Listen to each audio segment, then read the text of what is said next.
we're launching a fashion and lifestyle show here on the Young Turks called Styleog. Taking pride in your appearance and dressing and hearing it from real people. So make sure to stay tuned. We're going to bring you fun segments and just looking at how you can basically further yourself and be self-confident in how you dress.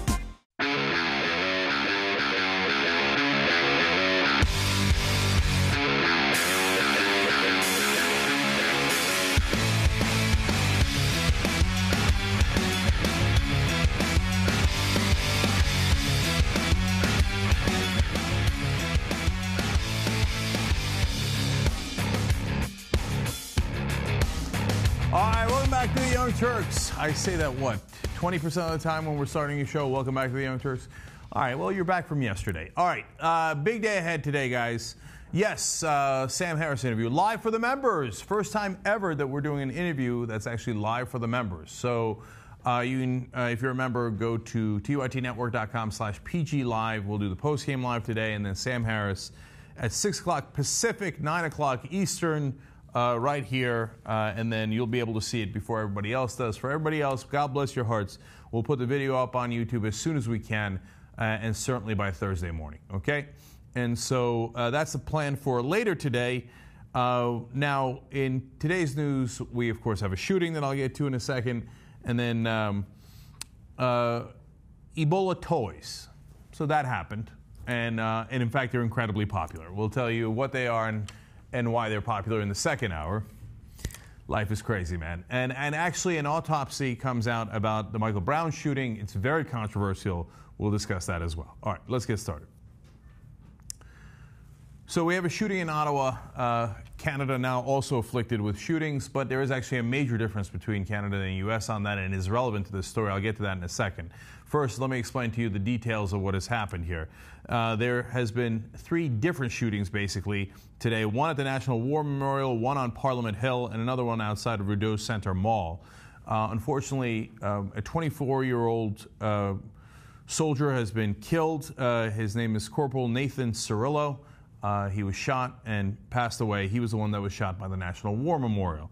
Then the shooters got into Parliament Hill, and we're going to show you video of what went down there. Understand that one of the shooters, and they suspect that there might be 3 overall, so this might be a coordinated attack, was also killed. Michael Zahef Babu, he is 32 years old, and he was shot and killed by the authorities. Now, let's take a look at what happened inside the building. All right, obviously you're seeing it from the vantage point of the authorities as they're chasing down one of the suspects.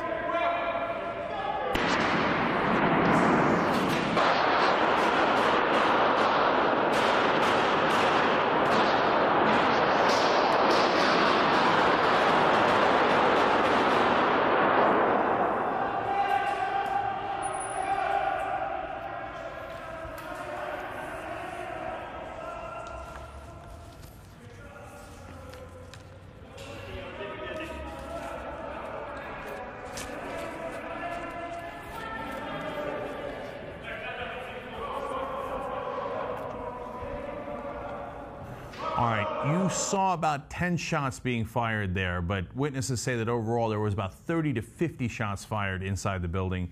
Turns out that Prime Minister Stephen Harper was inside Parliament when the first shots were fired. He was immediately evacuated.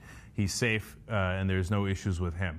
Now, there's 2 different issues that might be involved here. Now, remember, it's early on. It's not even confirmed that there were 2 to 3 shooters, but that is what police suspect.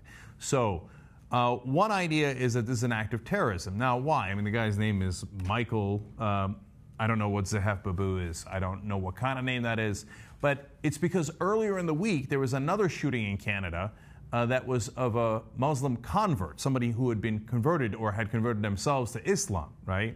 And it actually was not a shooting, it was a killing. He used this car. He waited outside for 2 soldiers to show up in military uniforms. He waited for about 2 hours, and then when they finally showed up, he ran them over. And so there was a death involved there as well. So they're wondering if this is part of a coordinated set of attacks by Muslims in Canada. We don't know yet in regards to this shooting, so don't jump to conclusions. Okay, but I want to come back to that idea in a second because I think Glenn Greenwald made some really interesting points on that issue. Now, the second issue here is about guns. So In the U.S., a lot of the gun rights advocates will say, oh, you see that? In Canada, they have strict gun regulations, which they do, but they have shootings anyway. Now, that's incredibly wrong within the context of the amount of shootings and the deadliness of the shootings within Canada and the U.S. Why do I say that? First of all, of course, there's far, far more shootings in the U.S. than there are in Canada. Second of all, their regulation might have helped here. The guy had a long gun, according to witnesses, the one that did the shooting today, okay? Well, it turns out, first of all, to own any firearms in Canada, residents must have a gun license from the federal government. So that's where the Conservatives will step in and go, oh, you see that? They got federal government checking out on it. They don't have a Second Amendment. And you know, that's why, even so, you're getting the shootings. No, you're getting a lot less shootings. And in this case, he used a long gun. Now, why is that relevant? There are three different kinds of weaponry that are allowed and not allowed in the three different classifications in Canada. One classification are weapons that are prohibited, okay, which actually doesn't mean that they're completely illegal. It just means they get very tight regulation. So Christian Science Monitor explains that prohibited firearms include short-barreled handguns, sawed-off shotguns, and rifles, and automatic weapons. There's also legislation that says that large-capacity magazines are generally prohibited, regardless of the class of firearm that they are used in. So, now, we'll have to see how the facts play out here. And so, but I'm telling you ahead of time here, before we know everything, we know that he had a long gun, right? My guess is that based on the evidence that we have here and based on the laws they have in Canada, that he likely did not have an automatic weapon and did not have a large magazine to do more damage with.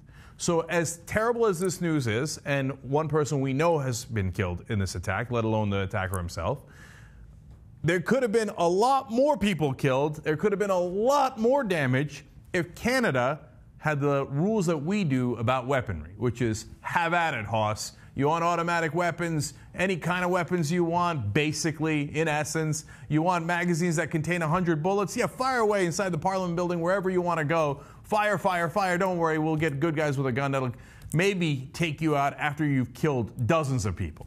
So, as tragic as this is, it could have been worse if Canada had the kind of gun laws we have in the U.S. Now, if I'm wrong about that, well, as more of the details come in tomorrow, and it turns out, he got his hands on an automatic weapon and had all sorts of magazines, so he could fire 30 bullets, 100 bullets at a time, and even though there was regulation against it, he got those anyway. Ha ha, Cenk, you're wrong. Great. Then we'll see. Then you'll be proven right and I'll be proven wrong. But my guess is that the regulation doesn't prevent madness, but it limits the damage that madness does, okay? Now, I'm telling you that partly ahead of time, partly on the knowledge that we have here, because I want you to see that it's not Monday morning quarterback. That you can see that if you pass the right laws, you'll get slightly better results, sometimes much better results. Now, in this case, better results would have been no shooting at all. But as it stands, they are allowed to have long guns in Canada, and it appears that one of them was used here. But thank God they're not allowed to have access to bigger weaponry. And remember, the earlier attack in the week was by a car. The guy had to run people over, okay? So it's not like you can't kill people with a car. Yes, you can. And he hit 2 people.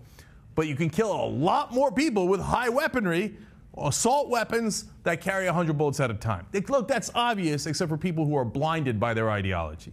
Okay, now, speaking of ideology, we go to the issue of whether this is terrorism. Now, on this shooting and series of shootings, we don't know yet. But given that there was another attack involving Muslims earlier in the week, I don't think, it's certainly not conclusive. Don't jump to conclusions. At the same time, I don't think there's anything wrong with speculating on that count. I think a lot of people are doing that today. I think it's a normal question to ask, right? Now, having asked that question, Greenwald makes an interesting point at The Intercept, or actually 2 points. He says, first of all, Canadians are outraged by this, and they say, how dare the earlier Muslim attacker attack the Canadian military? He says, well, Canada has been involved for 13 years in war in the Middle East and in Afghanistan. They've been involved in Afghanistan all throughout. They just signed on to the new war in Iraq. So what you're allowed to send, and they proudly, their defense minister poses with jet planes taken off to go join the fight. He says, you get to bomb all those people all you want. Now, you think you have good justification, and the justification is a matter of debate. Now, does it justify the guy doing the shooting or literally the drive-by in Canada? No, it doesn't justify it. but it explains it. I know heads explode when you can't explain with their violence. No, but wait. Canada says we are at war with these people and we're going to kill them with our bombers, but our military guys got killed here. How dare they? Senseless act of violence.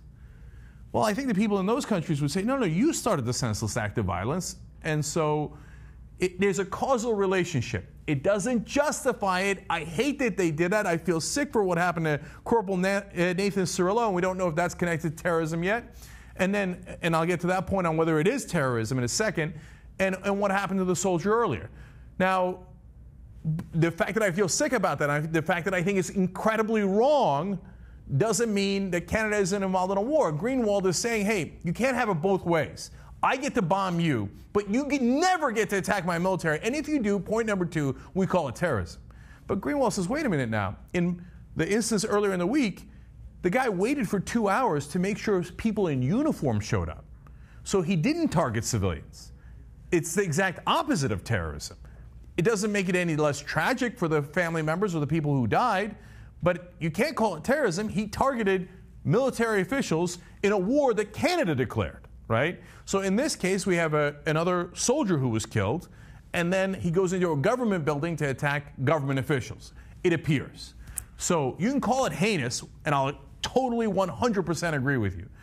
It's terrible, they shouldn't have done it, etc. And whether Canada should have declared war is a good and open debate, right? All those things are true.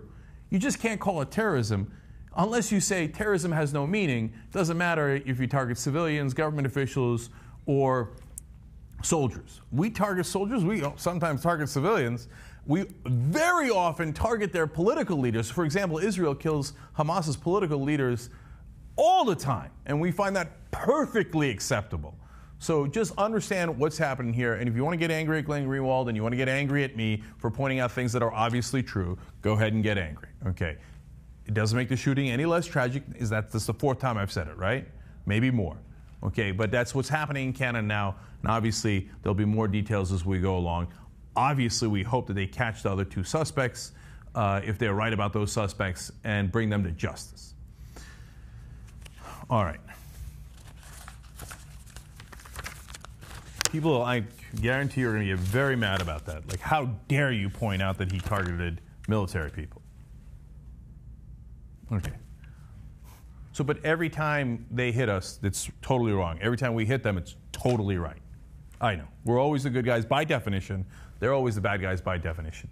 Okay, now in this case, they are the bad guys. They're killing these poor kids. The corporal had nothing to do with anything, right? And that's what's sick about a war. That's why maybe Canada shouldn't have declared one, or think that it has no price whatsoever. And look, it's not that simple. And I'm just over-talking here just because I want to make sure you're absolutely clear on it, right? It's a simplistic way to say, like, oh, it's Canada's fault for starting the war. I'm not saying that, right? Because ISIS is horrific. Should we fight ISIS? Well, fighting them might only make them stronger. We've gone through all of this, right? But what you don't get to do is declare war and say you're not allowed, it can't have any cost on me. No one in my side can die. Only people on your side can die. And if you kill anybody on my side, I'm going to call you a terrorist, and you're the bad guys, and you're the heart of evil, right? And I'm the heart of goodness. I literally had a guy on Twitter say, like about a week ago, no, but for when the Muslims do beheadings, it's an act of evil. But when we drop bombs, you can still have a good heart while doing that. If you can't understand the lack of logic involved there, I can't help you. Okay. All right, let's move forward. Now, speaking of ISIS. So we're obviously fighting against ISIS in Iraq and Syria. There's a huge fight over the city of Kobani now that we have participated in that we have bombed ISIS from the air. Now, the people fighting on the ground are Kurds against ISIS. And we want to help those people on the ground, so we decided, well, they need some weaponry, and it's very dangerous to bring it on the ground. We don't want to risk doing that, so we're going to drop it into them. So here's what The Hill explains it as. Quote, the U.S. has dropped 28 bundles filled with grenades, mortar rounds, and other supplies intended for Kurdish fighters in Kobani battling ISIS. First of all, here's where I don't want to be anywhere near. A drop of containers with grenades and mortar rounds and other supplies. I don't want to be anywhere near that drop. Okay. All right. Anyway, they drop it in. It largely works. with a couple of problems here. The Pentagon confirmed Wednesday that Islamic State in Iraq and Syria fighters took possession of a stray bundle of U.S. airdrop weapons and other supplies in the Syrian border town of Kobani earlier this week. And then they added, oops. Now, apparently they dropped 28 of these different packages, right? One of them they knew had gone astray, and then they dropped a bomb on the bombs to make sure that ISIS didn't pick them up. But there was apparently one last package that they did not realize had gone astray, but apparently has, and ISIS grabbed those. I'm going to show you the video on that in a second. Army Colonel Stephen Warren, the Pentagon spokesman, confirms, "We have determined a second bundle also went astray."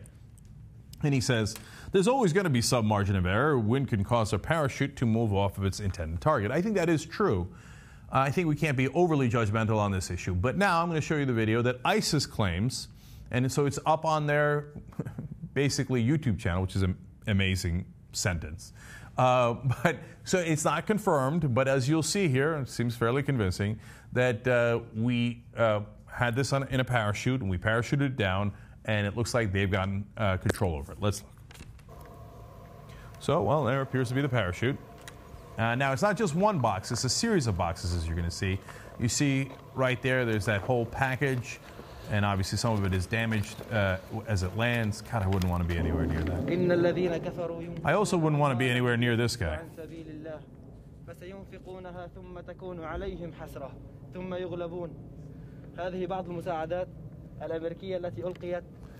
That's smart to point the weapons at it.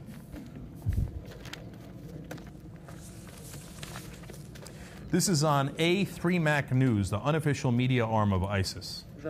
How can we not trace that? I'm always confused by that. So some of the... Okay, there he is, just manhandling grenades. Okay.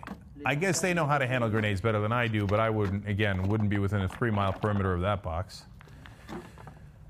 And some of the boxes have Arabic writing on it, it appears. I don't know Arabic. So I don't know what he's saying, and I don't know what it says on the boxes, but it's because we're not necessarily just sending U.S. supplies. We might be sending Iraqi supplies and other Peshmerga supplies to within the town. So as you can see here, there are many, many boxes. He's going to go ahead and also get more weaponry here. I don't know the technical terms of what these are, although I know I wouldn't mess with any of it. Here he goes. Okay. He's like, yeah, let's open this thing up. Let's see what's inside here. He's lucky there wasn't a surprise inside there. Oh, yeah, more grenades. Yeah, let's drop that. Yeah, see how that goes. Okay. And he just said something about Mujahideen. So, yeah, he's like, I think basically it appears he's saying, thank you for helping the Mujahideen. Well, we're here to serve. Okay. So, that didn't look that good. But don't worry. Again, Army Colonel Stephen Warren says, quote, the issue is, quote, not of any real concern to us. Well, I'd be slightly concerned. Look, in the middle of a war, mistakes do happen. And yes, they got a lot more weaponry to the Kurds that will help them in the fight. And so this was part of the mistakes. Now that we have video and social media, et cetera, we get to see the mistakes that happen in the fog of war, et cetera. So I actually don't think that's an enormous issue. And it's not like, ha-ha, Pentagon, et cetera. Although it is in some ways symbolic of how we conduct our affairs in the Middle East, right? Where we literally parachute in weaponry and just drop it all over the Middle East. We hope mostly to our allies, but oops, some of it goes to our enemies. They then use it against us, which precipitates us dropping more weaponry into our allies, which also then sometimes gets captured, and sometimes our allies turn into our enemies and then use it against us, and round we go. So it's just a little microcosm of what happens on a much larger scale. But it's not of any real concern to us. Okay. All right, so that's ISIS for you and what the wonderful strategy we have against them. There's no way that doesn't work. Okay, now we go back to domestic politics. In this country, we used to have something called yellow journalism, where the press would aggressively attack people that were in power, the government, etc. Sometimes over-aggressive. Remember those days? Well, no one remembers those days because we haven't had press like that in a long, long time. So now what we have is green journalism. You pay me and I run the kind of article that you like. And oftentimes, unfortunately, Politico has been accused of doing this on many occasions. I don't know why I'm soft pedaling it by saying accused of it. They do it. Okay, so they have ads you can clearly see in their magazine and their papers and on their online publication. And then you will see positive stories about those in their morning rundown that Mike Allen sends out. Oh, look at this. Fascinating, good point being made by the Chamber of Commerce in their get-together today. Oh, look at that ad next to them, to that article, Chamber of Commerce. Funny how that works. Now, in this case, they've taken it to a whole new level. They just cut out the middleman. All right, so they have an article called No, BP Didn't Ruin the Gulf. Well, that is some interesting investigative journalism. Let's take a look at who wrote that. Byline is Jeff Morrell, who is the Senior Vice President of U.S. Communications and External Affairs for BP. Come on, dude. Come on. Have we no bounds of reason? Apparently we don't. They thought, probably rightfully so, they think, nobody's paying attention. Nobody's minding the house. Doesn't really matter. We're going to do this. A couple of progressives will point it out and go, tut, tut, tut. And then we'll move on with our lives and continue to make money. Nobody in Washington is going to care. In fact, they're probably going to like it. They all get paid off by the same people we get paid off by. We're going to move on with our lives. There's a recent survey of people and their perception of the press. The conservatives have done such a great job at propaganda that most people thought Politico was liberal because, oh, it's media, so all the media is liberal. Politico's liberal. They literally have BP's lobbyists writing the articles for them about BP. Mediaite pointed out that this appears to be the only article about the effects of the oil spill and BP many years later. So it's not like it's even balanced. This is their one piece of journalism on the oil spill, brought to you by BP. Ugh. All right. So, well, let's be fair now. Let's go inside the article. Let's go to the first paragraph and see if it's balanced. Okay. Ongoing litigation, Morrell explains, and political wrangling over the Deepwater Horizon accident have generated considerable speculation about the size of the potential financial penalties facing BP, how much money will go to the Gulf Coast states, and how the states will spend the money. Lost in all that is a more fundamental question. What impact did this spill actually have on the Gulf Coast environment? So now that sets up two things. One, of course, is going to answer that question throughout the article by saying, no impact at all, minimal, don't worry about it. It's all good now. Spill, what spill? I don't know what you're talking about. Okay, I'll get to some of the details in a second on that issue. The second thing he's doing here is, everybody's talking about the money. God, you guys are so selfish. Now, BP, of course, spilled all that oil because they cared about the environment. Their real concern is the environment, while you guys are all worried about the money. BP doesn't care about money at all. Oh, my God, blah-bitty-blah about how much will BP pay. Ignore that. Well, wouldn't that be convenient for BP? All right, so tell us about the evidence, Jeff. The evidence to date shows Gulf environment is rebounding and that most of the environmental impact was of short duration and a limited geographic area. Well, golly gee, it turns out BP, who did this spill, thinks that it's a limited geographical area, short duration, no big deal, don't worry about the money, let's move on. And then he goes on to give incredibly slanted, biased, obviously he's the BP spokesperson, point of view on how it's not that big a deal. And he talks about, oh, it just got many different factors for why the ocean just kind of swallowed it up and look away now, right? So I like one part of it, though, because he said the first was the Gulf's inherent resilience as to why it's not a big deal anymore, okay? Natural oil seeps release up to the equivalent of nearly 6 Exxon Valdez spills in the Gulf each year. And microbes in the Gulf have adapted over time to feast on oil. You see, they did the Gulf a favor. They're feasting. All the microbes are like, oh, yummy for my tummy. Oh, thank you, BP. Really appreciate it. What a wonderful poo-poo platter you've given us here. Okay, well, I didn't know it was going to be this good for the Gulf. And I love the brazen, like, we could have spilled 6 times as much as the Exxon Valdez, and you still would have been fine. If the Gulf would have enjoyed a nice buffet. So we could have done worse. Oh, great. We really appreciate that. But look, BP writing this makes perfect sense. I don't begrudge Jeff Morrell doing that. That's his job. That's literally his job, right? Politico running it. Journalism? Journalism. We're talking about journalism? Come on, man. Get out of here. This is insanity. That's it. This is what DC media has turned into. Perfect example. Okay. All right. All right, here we go. Oh, you know, quick tip of the hat, I should say, to Tim Murphy, who first pointed this out, okay? And like I said in the middle there, Mediaite, and I wrote a nice article about it too.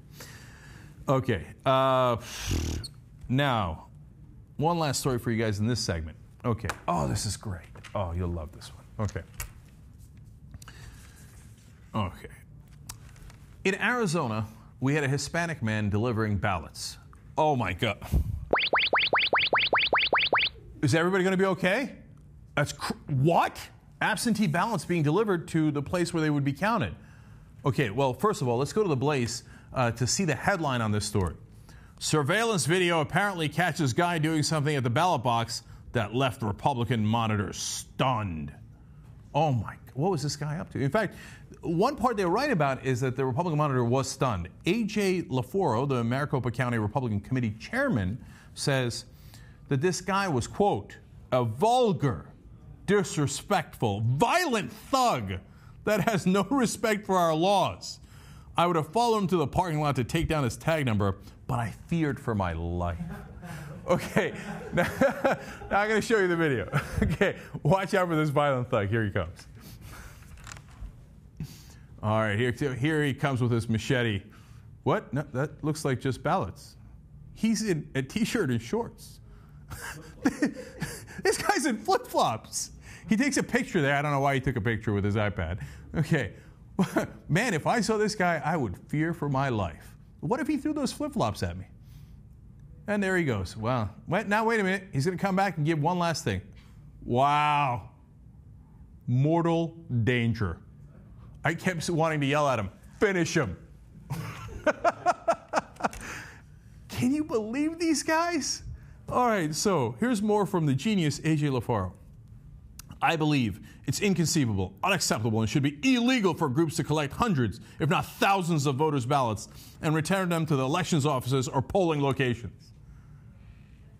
You think that it's inconceivable that that's legal, except it is. Yeah, people are doing, they're voting early, they got their ballots, and this guy delivers them. It happens all the time. In fact, if you go to Arizona Elections Manual, quote, after voters have securely sealed a voted ballot inside the early ballot return envelope, voters may voluntarily give their voted early ballot to a person of their choice for delivery to the recorder or a polling place. Now, this guy happens to be for Citizens for a Better Arizona, but there are plenty of people from plenty of different groups that do this all the time, because not only is it perfectly legal, it's a good thing. You want to encourage voting. People vote early, as President Obama did recently, and then you bring the votes to so that they can be counted.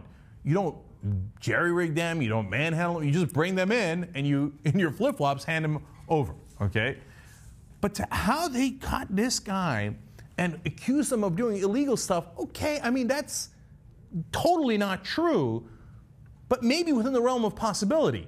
But to think that he's a violent thug, I mean, look at how scared they are of a Latino holding a ballot. I guess this guy is dangerous because it's Latino while voting. Okay, that's a new thing that I didn't know was a danger. Now, you think I'm exaggerating? No, first of all, you had that insane quote by the Republican committee chairman in that county, okay? Then you go to the YouTube comments, of course, on this video. Now, look, the YouTube comments, of course, can be crazy. They're crazy YouTube comments on all videos, etc. But remember that they accused this guy of being a violent thug and they were afraid for their lives, right? Now, here's the commenters. This is a high crime. It is treason to this country and a betrayal of democracy. This should be a crime punishable by death. Remember, that guy in the flip-flops is the Latino thug, okay? But these are the good guys who want to kill him. All right, here's another guy. I'm going to find this illegal-loving scumbag and kill him. Remember, of course, the minority is always the thug, in this case the Latino. How dare he vote and encourage others to vote? He should be executed. You see how violent he is?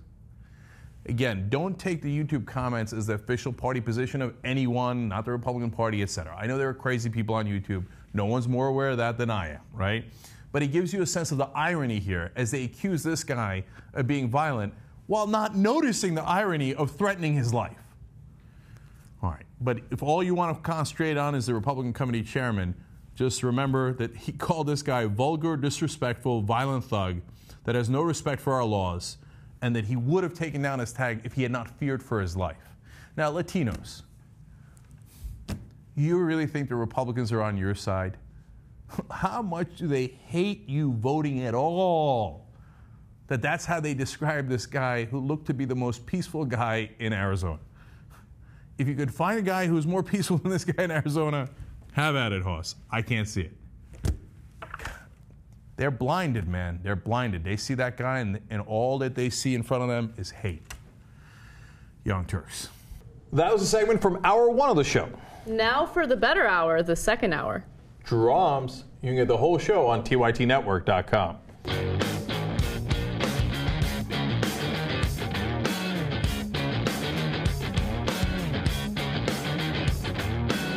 All right, back on the Young Turks. Cenk and Anna with you. Got some interesting stories and some great stories in the second hour. As always, you guys have too many good tweets. Let me read a bunch here. It's mainly about the Canada shooting that happened today, Anna. So let's start here. Michael Simonson says, to be fair, Cenk, Canada joined in this recent campaign after ISIS made specific threats against us. Otherwise, I agree. So as I said, look, whether Canada should have joined the war against ISIS is debatable, okay? And ISIS is horrific, as we've discussed many times.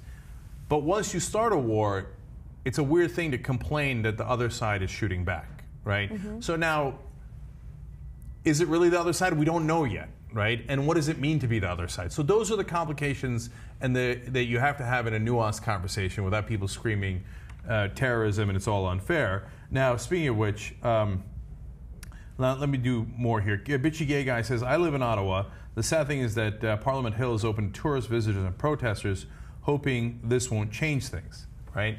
Well, that's the thing, man. It probably, like, I hate it. It probably will, right? And then everybody gets even more scared. Apparently he walked through an unlocked door. Now every door is going to be locked. There's going to be security checks everywhere. That goddamn shoe bomber. There's no one in the world I despise more than that son of a bitch. Okay? I mean, he's the bane of our existence. Fucker putting that stupid ass bomb in his shoe. Couldn't even light it, idiot, right? And he was going to kill all those people on a plane. He doesn't know what the fuck he's doing. He's also the ugliest man on the planet. Anyway, as you can tell, I'm not a fan of that guy. So, guys who live in Ottawa, it sucks, man. First of all, even if they didn't intend to kill civilians, they're shooting in the middle of people. Of course they could have killed civilians, right? And now if your way of life changes, that sucks. So that's obviously what's going on in Canada. Now, Stephen McCallum says, Canada commits acts of terrorism along with allied forces. They are naive to think there won't be any sort of retaliation. Now, Jason Brown asked a question. Is it different if our soldiers are targeted everywhere, not just where our government wants to fight? Now, Jason, I know where you're coming from there, and you make a legitimate point. There are different laws of war as to whether, even if you're a soldier and you're in uniform, are you engaged in combat or not, right? But at the same time, it sounds a little comical to say, no, wait now, that's not fair. We didn't want to fight over there. We wanted to fight you at your house, and then you came to our house. Well, that's not fair, right? We just wanted to fight a war where we wanted to fight it. And so it's weird that you're shooting back. That's kind of, we didn't sign on for that, right? And we wanted to fight it the way that we wanted to fight it, which is with bombs that we drop from airplanes where we're perfectly safe. Not the way you wanted to fight it, where you're actually hitting our soldiers at home and you can reach them. No, that's illegal, right? So the tragedy is the same either way, right? Let's just be consistent about it. That's all. All right. Now, on to two quick mentions, which is Mattisell. I was talking about in the first hour. MattisellFilm.com. MattisellFilm.com. That's where you can go to the screenings. I explained to people there's over 100 screenings that were set up. That doesn't mean that they're going to happen. You have to actually, they get set up first, and then when enough tickets are sold, they tip over, and then you can watch the movie. Go check that out as MattisellFilm.com. So also wanted to quickly mention that Chicago is apparently just 11 tickets away from tipping. They would be the 5th city to have Mattisell in their city. So definitely check that out. And Anna, you want to tell us what's Yes, I do. So during the break, you guys probably saw our ad for Stylog. I want to tell you guys a little bit about that. It's a new show on TYT Network. So TYT has launched a new lifestyle show called Stylog. A lot of people will refer to it as a fashion show, but even though we do talk about clothing, it's more about lifestyle. It's more about, you know, using attire to express yourself and doing so in, wow, that's a pretty good picture. Doing so in a very You think so? affordable Huh. way. I'm actually impressed that I look decent in that picture just because I feel uncomfortable posing. Nonetheless, it's a fun show that I'm actually hosting with the gentleman in that photo. His name is Francis Maxwell. He's relatively new to TYT Network, and it's fun, it's lighthearted, it's very different from the political news that you get on the Young Turks, but we do talk about how you can buy clothing in a very, very affordable way. I'm a big bargain shopper, and I share my secrets. Francis shares his secrets, and the thing that makes this show unique from other lifestyle shows is that we target men and women. We talk about men and women's fashion and clothing, and it's a lot of fun. We also bring in a lot of other TYT hosts, some of the folks, the good folks at Pop Trigger. We're going to bring in, you know, Kim Horcher from Nerd Alert. It's going to be a lot of fun. And Wait. I didn't get an invite. I mean, don't you want to know my secrets of fashion? That would be the equivalent of you being a commentator on one of our art shows. It would be a disaster. So I got secrets. I got secrets. All right. No, I watched Stylog, and so first of all, first fashion show I've ever watched. Second of all, what I liked about it is that it's realistic. it is realistic. It's not like, oh, this is couture, and then you will never be able to afford it, and one model will wear it once, and then they'll throw it away. No, it's real. It's about what stuff you can actually do. Look, I don't mean to poo-poo on couture, but I ain't got a budget for couture. And we also are not getting a fashion budget for this show. So everything that you see is stuff that I have to afford on my salary. And my salary is probably comparable to the middle class and working class salary out there. So Okay. it'll be a fun, I don't mean to throw you under the bus. It's just, Okay, do you see how this turned into an anti-Jenk promo? anyway. We look, have no budget for this show. Anyway, no, it's a lovely show. You guys did a great job with it. It's fun. Not only that, Amira, actually one of the people who work here, you see her on camera from time to time when she's sitting in JR's seat, put together a website for it on Squarespace. Yeah, what is Fix this? your Amazing. face or your fashion website With Squarespace. All right, so it's stylog.com, okay, a natural spelling. And and then I was looking through it and I was like, this is what Squarespace is for! Yeah. And it looks nice, it looks terrific, it tells me about the show, you can find out more, it looks great. I'm sure that it was easy to do. Okay, anyway, stylog.com, go check it out. I hope somebody puts how you spell it here on the thing, Yeah. and there'll be a link below. Okay. Anyways, and also we have a bunch of other social media sites that you can follow. We're posting lots of sexy pictures of what we wore every single day. So on Instagram, that's StylogTYT. On Twitter, @Stylog. On Facebook, the Stylog page, you'll find it very easily. And the website, as Cenk mentioned, is stylog.com. If you want to watch our clips, that's the most important part of it, you can subscribe to youtube.com/Stylog. All right, and Stylog, though, I have to say, will not be entered into our Squarespace contest that's almost going to conclude. That would be a little bit biased. Could you imagine? We're like, okay, the grand winner of the Squarespace contest is us. That'd be pretty hilarious. All right, give me the $1,000. Okay, we're all set to go here. Then maybe you can get a budget for the fashion show. By the way, we'll have a conversation about that later. Wrong again, Bob. All right, enter the Squarespace contest, by the way, through squarespace.com/TYT, and then send us your website to judge through Twitter hashtag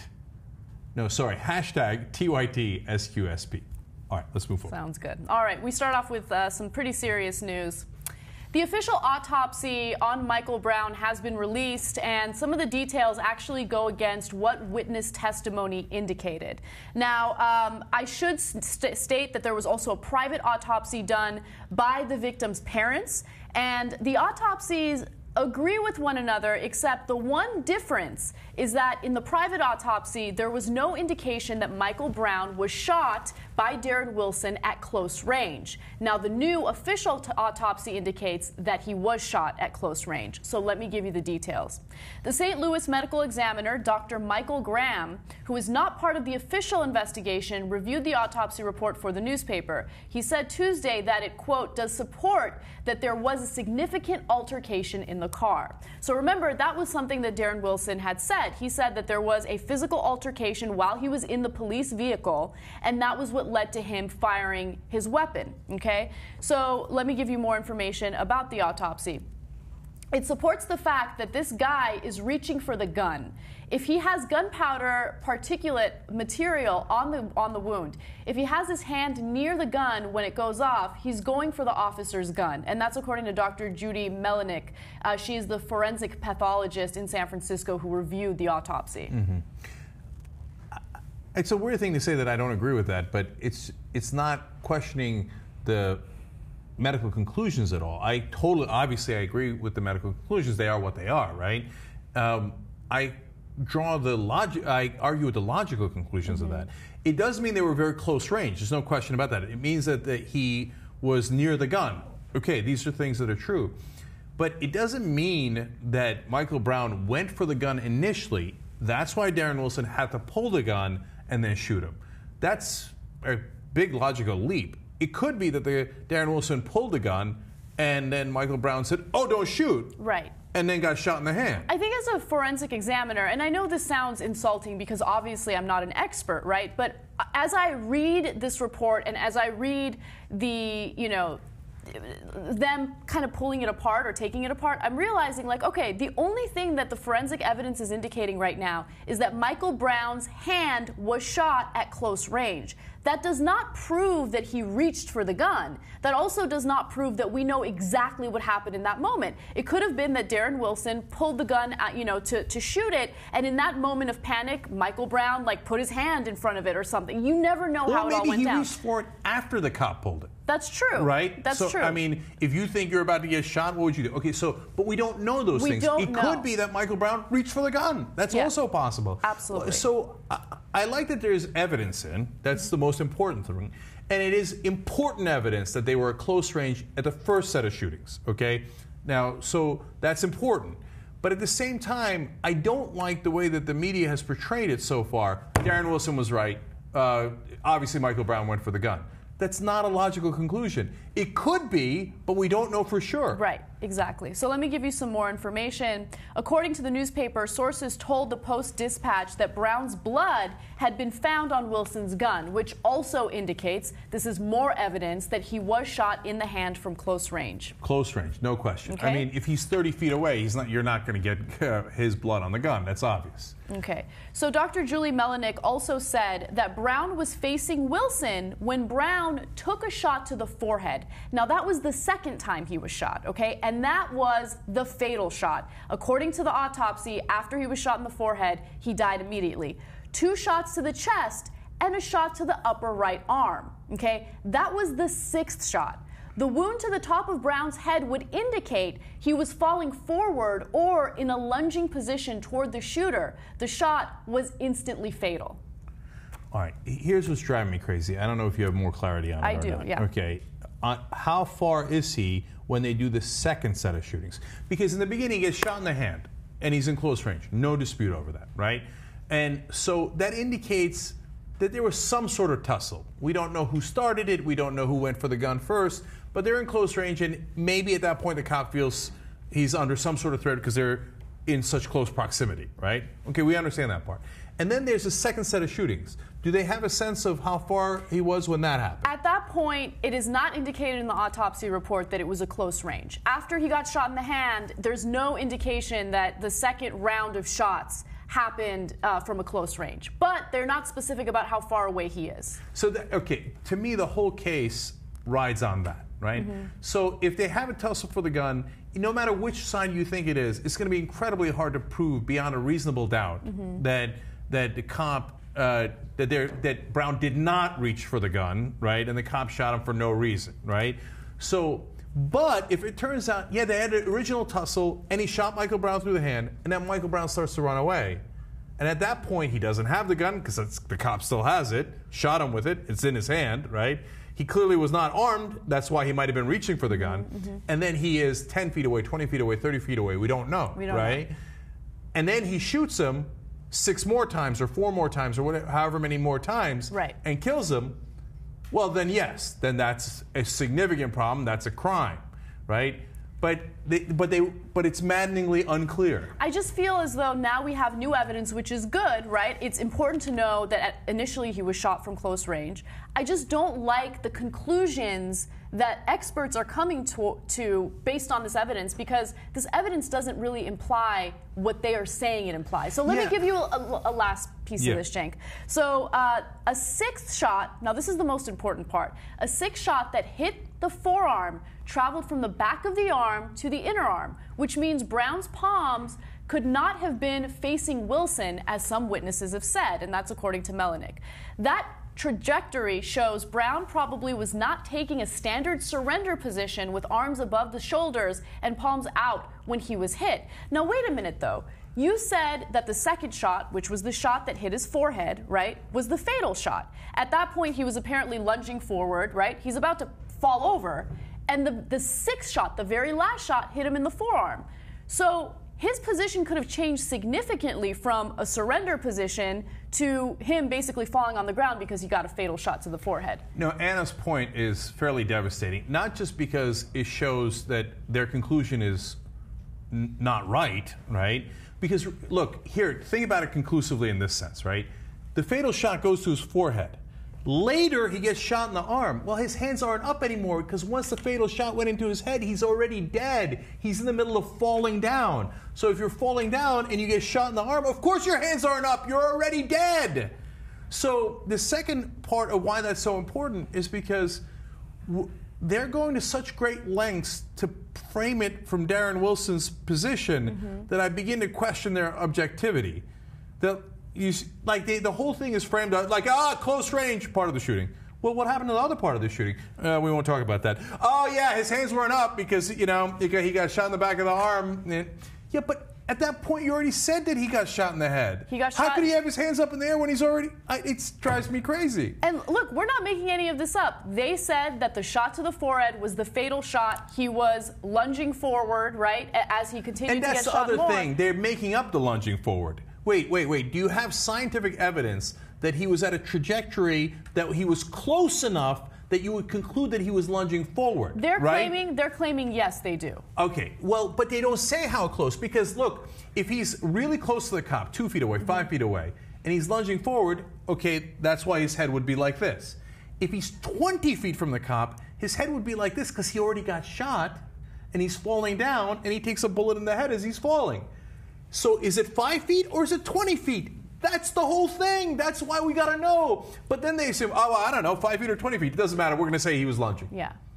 Look, here's what the reality is, okay? There was a private autopsy that was done, and it was in favor of Darren Wilson's family and what they're claiming, right? It had no indication that he was shot from a close range. Now there's the official autopsy, which also seems kind of biased. There's going to be a third autopsy done by the Justice Department. That has not been released to the public yet, so we don't know what the details of that will be at the moment, right? But at the same time, I don't like drawing conclusions, definitive conclusions based on the evidence that we have. This evidence, again, is important, but you can't purport to know exactly what happened in that moment based on this evidence. You know what? Based on this evidence, I don't know if it's the guys who did the original autopsy or the way that the St. Louis Dispatch is reporting it, but it is definitely biased because there's 2 separate sets of shootings, but they never clarify that. They keep talking about he was shot at close range, he was shot at close range, he was shot at close range, right? He was shot at close range in the beginning, but not necessarily at the end. That's an enormous part of the story. If you don't clarify that, it makes it seem like you're trying to cover up for what the cops did, right? And it might be that it was. The whole thing was at close range, and Darren Wilson's right. That's entirely possible. But then give us that evidence. Right. You're not giving us that evidence, and you're drawing conclusions on things that are not logical. It makes me suspect. Yep. So at this point, it's unclear as to whether or not the grand jury will ever indict Darren Wilson, because that's really where we are right now. This investigation will determine whether or not the grand jury will indict him. And based on this autopsy, it makes it seem as though Darren Wilson was telling the truth 100%. And I don't know how it's all going to play out. Or the way that the autopsy is being reported. Reported, yeah. Right. And remember, the earlier autopsy said that there was some distance between them. That was the big headline from that autopsy when he got shot. So which one is it?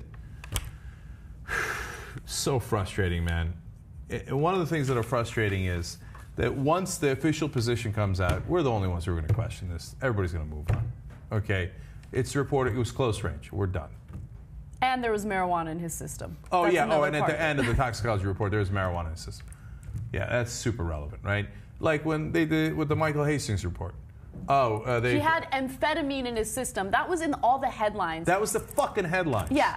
Okay. Amphetamine is what you find in things like Adderall. Okay. So. And it might have been from days ago. Yeah. And in the Michael Hastings case, the toxicology report concluded that it was not because of the drugs. He was not intoxicated. The trace amounts that they found of what could be Adderall from days ago, it was not because of that. Every fucking headline in the paper, he was drugs. Michael Hastings, drugs. Even though, again, the conclusion of the autopsy, he was not intoxicated at the time of the crash. That was what the outcome of the autopsy was, but it was reported in a very different way. I know, we have a really liberal media.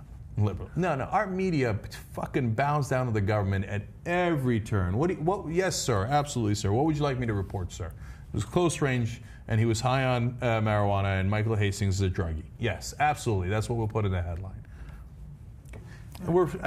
Look, man, we're winning in that we're the largest online news show.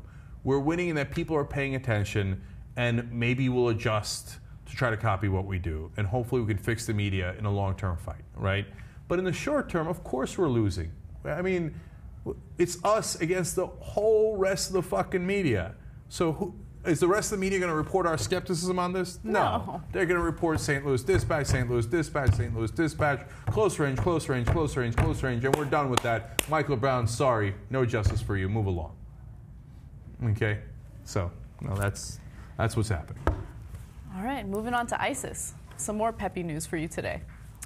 3 American teenagers have been caught trying to leave the United States to go join ISIS in Syria. Now, they were planning on doing so by first traveling to Germany and then to Turkey, and then they would meet up with ISIS leaders there.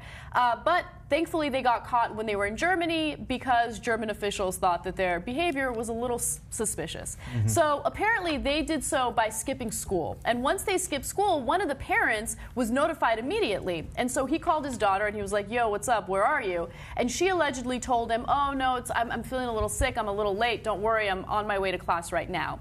The 2 other girls are actually sisters, and the same thing happened. They're between the ages of 15 and 17. Apparently, they had decided to also skip school. They had stolen some money, about $2,000 in cash, and then they somehow successfully boarded a flight to Germany. Now, again, German officials stopped them, they detained them, and then they sent them back to the United States. They are now with their parents, but it's unclear as to whether or not any charges will be filed against them. And by the way, let's be very clear about this. Their parents turned them in. Okay, mm-hmm. They alerted the authorities. That was part of the reason why the Germans were able to get them at the airport, right? And of course, that's what the parents are going to do because they're afraid that their 15-year-old and 17-year-old daughters are going to go die in Syria, right? And so, thank God the parents did what they did. I'm not sure that they should have been released to their parents. I think joining ISIS and making a real effort to get there is a really serious issue. Yep. I know they're minors, but then maybe you go through the juvenile system. I'm not saying try them as adults. That's why we have a juvenile system. But I don't think letting them go is the right thing. I mean, it's really interesting that they made that decision. I don't understand that. So they're young, they're stupid. I get it.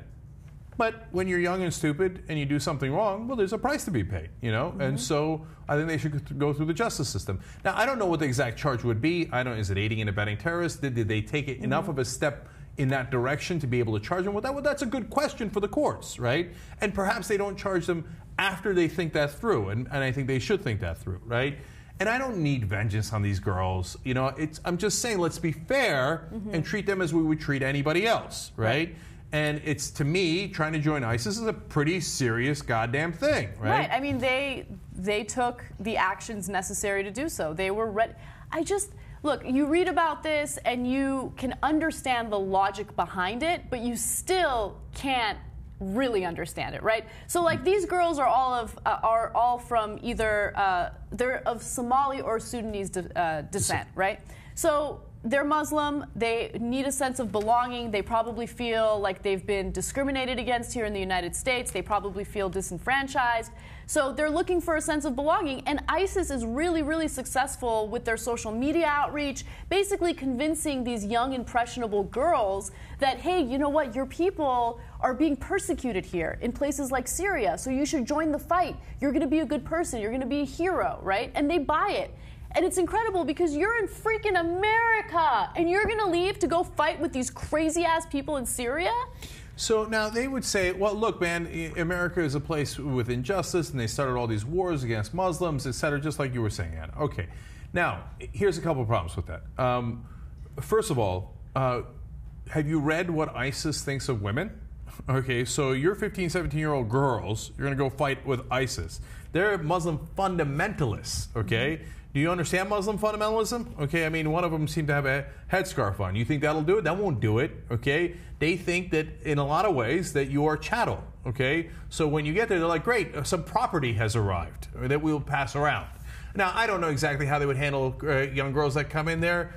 Maybe I'm being unfair to ISIS, okay? But my guess is it's not going to work out well for you. You're not going to meet your goddamn Prince Charming at ISIS in the middle of Syria, okay? Yeah. But the core of why they do it, I think Anna's entirely right. And there was a great article written about it that I passed around on Twitter the other day, where the woman explained, look, one of the principal reasons people join ISIS, especially from the West, is because they want to feel important. Mm-hmm. It's actually the same reason why we have our mass shooters in America. Like, oh yeah, nobody pays attention to me, everybody disrespects me, I'm going to show them. Right. I'll shoot everybody, then they'll know me, right? The guy, Adam Lanza, who shot all the kids at the kindergarten, okay? He had all these articles about all the mass shooters. Yeah. And how famous they were, They right? they idolize them, which Right. is crazy. So, and these people are thinking like, oh man, there's injustice that America's doing, and I'm going to be a hero, and I'm going to set it straight, right? And I'm going to go join ISIS, and I'm going to be really important. That's how stupid people think. That's how, unfortunately, a lot of stupid young people think, Yeah, right? of course. They get all pumped up in that. But nonetheless, your actions are real, and they have real consequences. If you'd made it to Syria and you had actually joined the fight, you might have killed innocent people. You almost certainly would have killed innocent people. They almost certainly would have been Muslims, by the way, that you killed, right? In your grand fight against America. That's so stupid, right? And then second of all, God knows what they would have done to you. And also, don't you think that grouping all Muslims together, so you have fundamentalist religion, right, and then you have, you know, the average mainstream religion. It's same of Christianity, same of Judaism, definitely same of Muslims as well, right? So if you have our mainstream media, or if you have these very, very popular pundits making points about how all Muslims are the same, then yeah, I think that the average Muslim will feel discriminated against. They will feel as though the community hates them, and they're going to look for that belonging. And when you have fundamentalists that are basically preaching to them and saying, hey, you belong with us, we're going to take care of you, we're going to fight the good fight, I mean, that's going to sound appealing to them. So when our right wing, you make an excellent point, when our right wing says it's either the majority of Muslims or all Muslims, or they just generalize about Muslims. Right. It helps the fundamentalists because a girl sitting in whichever state they were in, right, thinks, oh, in Denver, instance, in Colorado, oh, I guess they're fighting me. So if they're fighting me, if they're fighting Muslims, then I should join the fight. And it turns out the people fighting back is ISIS, right? And you make it a black and white issue, and you lose them. It's counterproductive. That's also stupid when we drive people into the arms of ISIS by saying we're fighting, in general, Muslims. And like I said, when they go to fight the good fight, good fight, are you insane? What they're going to do is kill Kurds, who are also Muslim. They're going to kill Shia, who are also Muslim. They're going to kill other Sunnis that are fellow rebels against the Syrian government that they don't agree with, right, like the al-Nusra guys and the other guys, right? When are you going to kill non-Muslims? You're not even going to do that. 99% of the people you're going to kill are Muslims, you morons. So stupid. Dude, it's the fundamentalism. All right, okay, well, anyway, if you're interested in that kind of discussion, you might want to tune in tonight at 9 p.m. Eastern for my discussion, not debate, discussion with Sam Harris. Okay?